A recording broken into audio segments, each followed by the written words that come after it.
Pakistan taekwondo federation کے زیر اہتمام 5ویں کامبیکس ایشین اوپن تائیکوانڈو چیمپئن شپ اختتام پذیر ہو گئی۔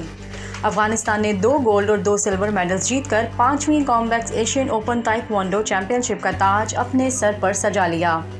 پاکستان نے 2 گولڈ، 1 سلور اور 7 برونز میڈلز کے ساتھ دوسری، جبکہ قزاقستان کی ٹیم 1 گولڈ اور 4 سلور میڈلز کے ساتھ تیسری پوزیشن پر رہی۔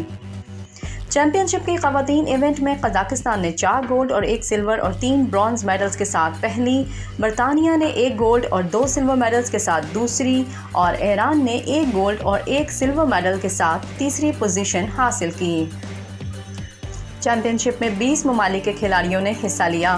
چیمپئن شپ کی تقسیم انعامات کی تقریب میں مہمان گرامی ایشین تائیکوانڈو یونین کے صدر پروفیسر سیوک، squash legend Jahangir Khan, Kazakhstan کے پاکستان میں سفیر یارزہان کستفان، نیپال کے سفیر ٹاپس ادھیکو، پاکستان تائیکوانڈو فیڈریشن کے صدر colonel retired Waseem Janjua, championship کے ٹیکنیکل ڈیلیگیٹ کوک ہیون جنگ، سی ای او عمر سعید اور فیڈریشن کے ایگزیکٹو ممبر اشفاق احمد نے انعامات تقسیم کیے۔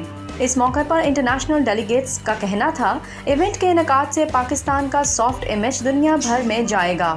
چیمپئن شپ کی کامیابی میں پاکستان تائیکوانڈو فیڈریشن کے صدر colonel retired Waseem Janjua, secretary Murtaza Bangash, کامبیکس کے G M Zubair Maja, executive member Ashfaq Ahmed, I T incharge Raja Meraj اور پوری ٹیم کی انتھک محنت شامل ہے۔ اس کامیابی پر انہیں مبارکباد پیش